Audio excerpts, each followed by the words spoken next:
যত সময় যাচ্ছে ততই বাড়ছে গোমতী নদীর জলের স্রোত, আর তার সাথেই পাল্লা দিয়ে বাড়ছে পার ভাঙন। নদী গর্ভে বিলীন হয়ে যাচ্ছে বিঘার পর বিঘা জমি। ইতিমধ্যেই অনেকের ঘরবাড়ি গ্রাস করেছে গোমতী। কারোর আবার মাথা গোজার শেষ আশ্রয়টুকু দাঁড়িয়ে আছে একেবারে খাদের কিনারায়। নদী যেভাবে এগোচ্ছে তাতে যে কোনো মুহূর্তে তলিয়ে যেতে পারে বাড়িঘর, আর তাই বাধ্য হয়ে বুক ভরা কান্না আর চরম অসহায়ত্ব নিয়ে নিজেদের ঘরবাড়ি নিজেরাই ভেঙে নিরাপদ স্থানে সরিয়ে নিচ্ছেন মেলাঘর পৌর পরিষদের ৭ এবং ৮ নম্বর ওয়ার্ডের নদী সংলগ্ন এলাকার বাসিন্দারা। অভিযোগ, এই দুটি ওয়ার্ডের নদী লাগোয়া পরিবারগুলোকে বাঁচাতে বোল্ডার দিয়ে বাঁধ দেওয়ার দাবি দীর্ঘদিনের। আজ নয়, বিগত ২০ থেকে ২৫ বছর ধরে বোল্ডারের দাবিতে আন্দোলন করে আসছেন এই এলাকার ভুক্তভোগী মানুষ। দফায় দফায় মিলেছে শুধুই আশ্বাস। অবশেষে দীর্ঘ প্রতীক্ষার পর গত ৬ মাস আগে এই দুই ওয়ার্ডের ভাঙন রোধে বোল্ডার ফেলার টেন্ডার প্রক্রিয়া হয়েছিল, কিন্তু ভাগ্যের নির্মম পরিহাস, টেন্ডারের দরপত্র নিয়ে শুরু হয় চরম টানাপোড়েন ও ঝামেলা। আর সেই আইনি ও প্রশাসনিক জটেই আটকে যায় পুরো কাজটি। থমকে যায় বোল্ডার ভাঙন রোধের কাজ। দরপত্রের জটিলতায় আজ বিপন্ন শত শত পরিবার। একদিকে মাথার উপর ভাঙনের খাড়া, অন্যদিকে সর্বস্ব হারানোর যন্ত্রণা। মেলাঘরের ৭ ও ৮ নম্বর ওয়ার্ডের এই নদী পাড়ের বাসিন্দাদের এখন একটাই প্রশ্ন, প্রশাসনের এই জটিলতা কাটবে কবে, আর কবেই বা স্থায়ী সমাধান মিলবে গোমতীর এই আগ্রাসন থেকে? আমার নাম ইসমাইল মিয়া।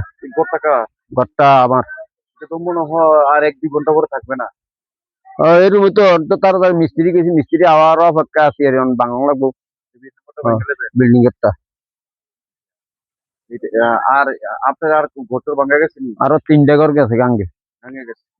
কত বছর ধরে এই নদীর পরে বসবাস করতেন? আর তো আমার জন্ম জায়গা থেকে কিন্তু বাবা চাচা যেটা তারাও তো এনো, আমরা আমার জন্ম এনো এই বাড়িতে আছি। এখন পর্যন্ত ৩টা ঘর আপনি ভাঙছেন? ৩টা ঘর ভাঙছি। ভাঙছেন নদীর হয়ে? নদীর উপরে গেছে গিয়ে ২টা, আর ৩টা ভাঙতাছি। ছোট বড় মিলিয়ে ঘর আছে ৫টা। এখন এই বিল্ডিং মতো ভাঙা নেবেন? এই বিল্ডিং টাও ভাঙ গেলাম। আচ্ছা, এই যে মনে করেন এই দিক দিয়ে ভাঙা শুরু হইতে থাকে দীর্ঘ বছর উপরে, হ্যাঁ, এই যে এখানকার মানুষ বা আপনারা যে বোল্ডার বিভিন্ন স্থানে বোল্ডার ফালানো হচ্ছে, দেখা গেছে এই জায়গাটা সবচেয়ে মানে সংরক্ষিত এলাকা, একদম একটা বিপজ্জনক অবস্থা। এখানে কিন্তু বোল্ডারের ফালানো হচ্ছে না, বহু পরিবার, শুধু আপনি না। তো বোল্টার হালানোর কথা ছিল না, তার নেতৃত্বে তো আছে, আইসে প্রতিমন্ত্রী আইছিল, এরপরে আইয়া দেখা নিয়েছে, জানা নিয়েছে, কইছে তো এটা বাজার দিয়েছে করাইবো। আর অন্তত ১০-১৫ বছর ধরে এর মধ্যে বিজেপি সরকার আছে, তারাও কইছে অনহুনি বাজারে যে করতে করতে আমরা উচ্ছেদ করে দিছে সঙ্গে। মানে বাজেটের সময় বোল্ডার হইতে হইতে আপনি শেষ? শেষ, আমি শেষ। এখন জানবে অবস্থা করতে আছে, এখন আমি কই যাও আমি সে অবশ্যই নাই, আমি তো যাই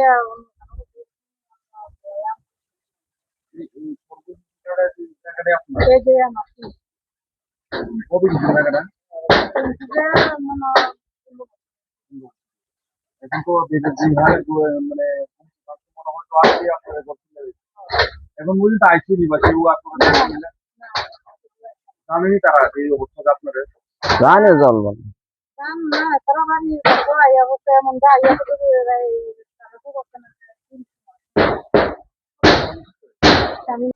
আনন্দ আর ভালোবাসার দীপ্তিতে গড়া সমুজ্জ্বল পরমা, ঠিক তোমারই মতো।